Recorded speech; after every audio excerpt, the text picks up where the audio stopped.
계모는 혼주석에 앉지 마세요. 저를 낳아준 사람은 따로 있습니다. 하지만 저를 살린 사람은 저분입니다. 제 엄마를 부끄러워하는 건 결혼하지 않겠습니다. 안녕하세요. 사형개봉관입니다. 오늘은 피 한 방울 섞이지 않았지만 누구보다 진심으로 한 아이를 사랑했던 한 어머니의 이야기를 소개해 드리려고 합니다. 사람들은 가족을 혈연으로만 나누곤 합니다. 하지만 누군가의 눈물을 닦아주고 아픔을 대신 견뎌주고 가장 힘들 때 곁을 지켜준 사람도 가족일 수 있습니다. 오늘 사연의 주인공은 친아들을 잃은 아픔을 안고 살아가던 한 여성이었습니다. 그리고 그녀는 운명처럼 만난 아이를 자신의 목숨보다 더 소중하게 키워냈습니다. 하지만 아이가 결혼을 앞둔 어느 날, 그녀는 단 한마디 말로 다시 한번 깊은 상처를 받게 됩니다. 과연 그날 결혼식장에서 무슨 일이 있었던 걸까요? 끝까지 함께 해주시면 가족의 진짜 의미에 대해 다시 한번 생각해 보게 되실 것입니다. 그럼 지금 바로 시작하겠습니다. 62살 김복자는 평생 남들보다 조금 더 참고 조금 더 양보하며 살아온 여자였습니다. 어릴 적엔 공부도 곧잘했고 담임 선생님에게 복자는 대학 가면 선생님도 되겠다는 말을 들을 정도로 성실한 아이였습니다. 하지만 그 시절이 다 그렇듯 집안 형편은 복자의 꿈을 기다려주지 않았습니다. 부모님은 남동생 하나만큼은 대학에 보내야 한다고 했고 복자는 고등학교를 마치자마자 공장으로 들어갔습니다. 누나는 여자니까 괜찮다. 동생만큼은 배워야지.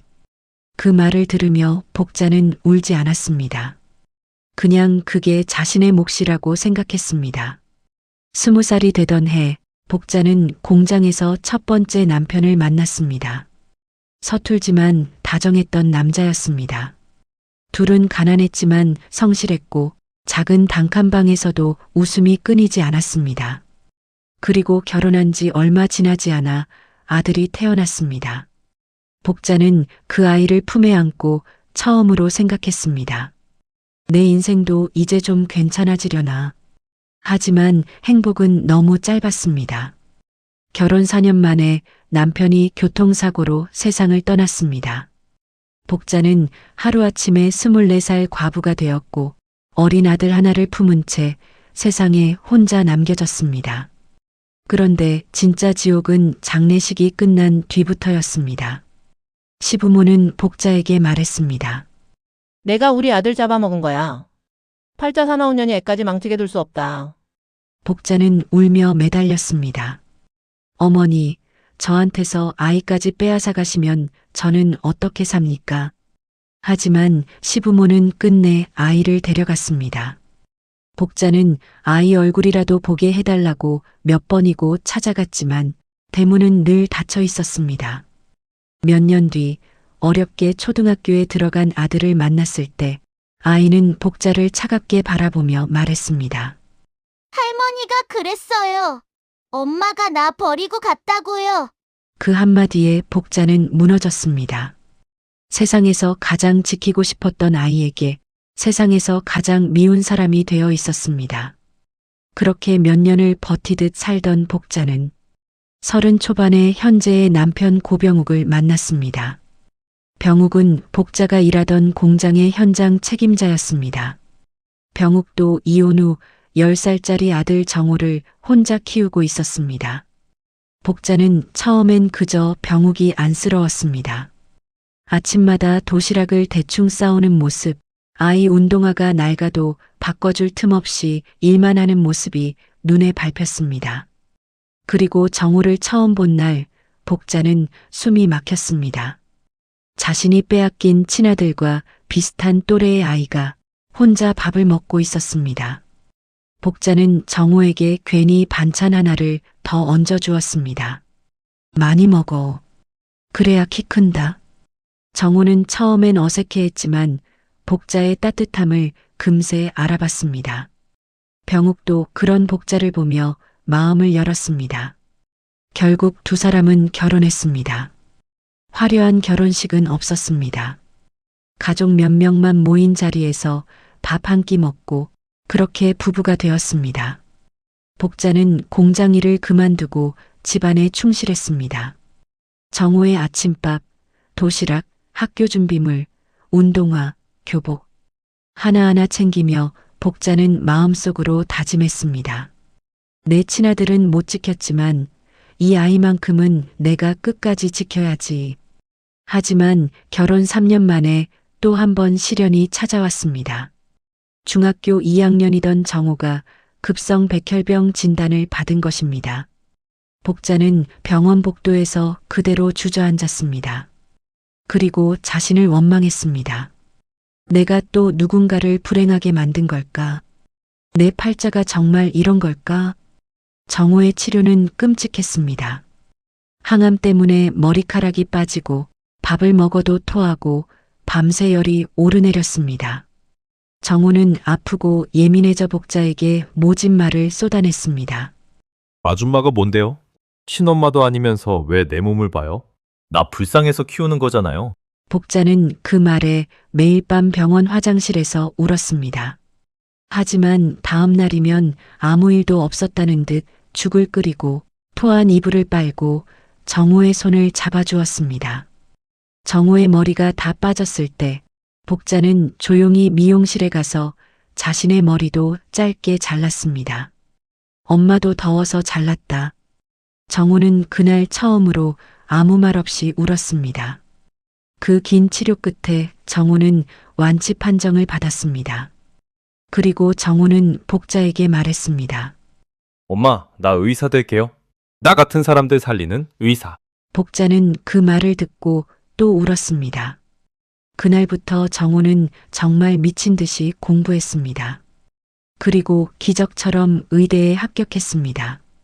시간이 흘러 정호는 대학병원 의사가 되었습니다. 복자와 병욱은 세상을 다 가진 것 같았습니다. 그러던 어느 날 정호가 여자친구를 데려왔습니다. 여자는 단정하고 예뻤고 부모가 탄탄한 중소기업을 운영한다고 했습니다.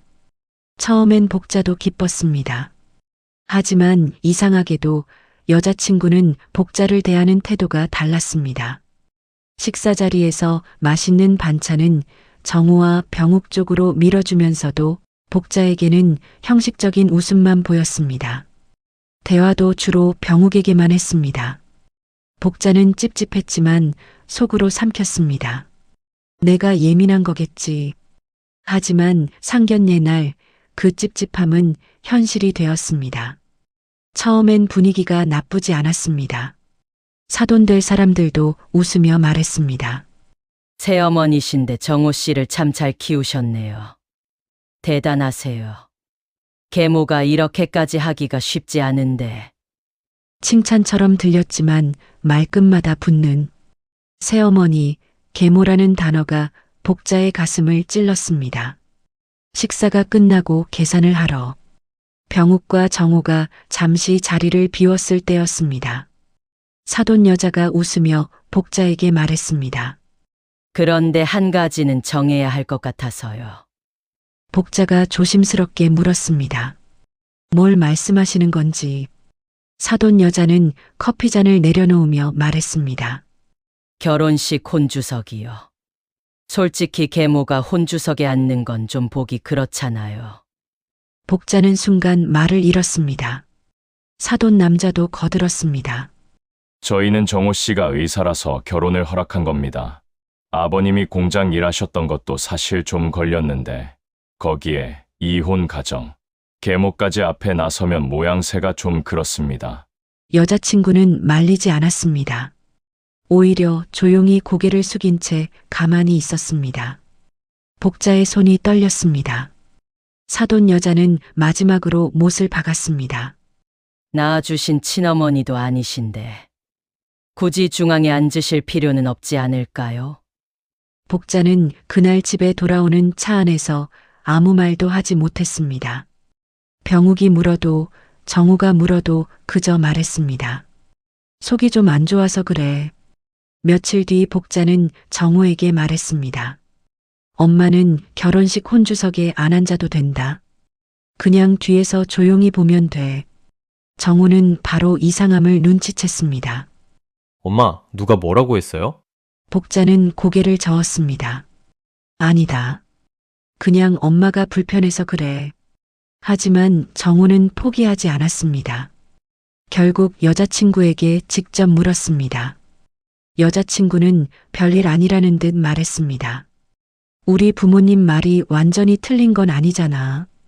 오빠한테는 고마운 분일 수 있지만 친어머니는 아니니까. 결혼식 사진도 평생 남는 건데 우리 집 입장도 생각해야지. 그 순간 정우의 얼굴이 굳었습니다. 그날 저녁 정우는 곧장 여자친구 집으로 찾아갔습니다. 복자와 병욱도 뒤늦게 그 사실을 알고 따라갔습니다. 거실에는 여자친구와 그녀의 부모가 앉아 있었습니다. 사돈 여자는 여전히 당당했습니다. 정호 씨, 우리가 심한 말을 한 건 아니잖아요. 현실적인 얘기를 한 거죠. 정우는 조용히 말했습니다. 제 친어머니는 저를 낳아주신 분입니다. 모두가 잠시 조용해졌습니다. 정우는 복자를 바라보았습니다. 하지만 저를 살린 사람은 저분입니다. 복자의 눈이 흔들렸습니다. 정우는 계속 말했습니다. 제가 항암 치료받을 때 밤새 제 토를 닦아준 사람도 저분이고, 제가 머리 빠졌다고 울 때 같이 머리를 자른 사람도 저분이고, 제가 죽고 싶다고 소리칠 때 끝까지 손 놓지 않은 사람도 저분입니다. 사돈 가족은 아무 말도 하지 못했습니다. 저분은 계모가 아닙니다. 제 어머니입니다. 정우는 여자친구를 바라보며 말했습니다. 내 엄마를 부끄러워하는 사람과는 결혼 못합니다. 여자친구가 울며 붙잡았습니다. 오빠, 우리 부모님이 사과하면 되잖아. 정호는 고개를 저었습니다. 사과는 하세요. 하지만 결혼은 안 합니다. 그날 정우는 파혼했습니다. 복자는 집에 돌아와 정우 앞에 무릎을 꿇듯 앉았습니다. 정우야, 엄마 때문에 내 인생 망치면 안 된다. 엄마는 친아들도 못 지킨 사람인데 너까지. 정우는 복자의 말을 끊고 품에 안았습니다. 엄마가 왜 나를 못 지켜요? 엄마가 나 살렸잖아요. 복자는 그제야 참았던 울음을 터뜨렸습니다. 2년 뒤 정우는 새로운 사람을 만났습니다. 평범한 집안의 딸이었지만 마음이 따뜻한 여자였습니다. 처음 복자를 만난 날 그녀는 두 손으로 복자의 손을 잡고 말했습니다. 어머님, 정우 씨가 어머님 얘기를 정말 많이 했어요. 저도 어머님처럼 단단한 사람이 되고 싶어요. 복자는 그 말에 아무 대답도 하지 못하고 웃기만 했습니다. 결혼식 날 복자는 혼주석 맨 앞자리에 앉았습니다. 정우는 입장 전 복자에게 다가와 말했습니다. 엄마, 오늘은 절대 뒤로 숨지 마세요. 그리고 하객들이 보는 앞에서 복자의 손을 꼭 잡았습니다. 제가 여기까지 온 건 전부 우리 엄마 덕분입니다. 복자는 그제야 알았습니다. 피가 섞여야만 가족이 되는 것은 아니라는 걸. 누군가의 아픈 시간을 함께 견뎌준 사람도 충분히 엄마가 될 수 있다는 걸. 그리고 자신은 팔자 사나운 여자가 아니라 끝까지 사랑을 포기하지 않은 사람이었다는 걸. 오늘 사연이 마음에 남으셨다면 구독과 좋아요 부탁드립니다. 지금까지 사연 개봉관이었습니다. 감사합니다.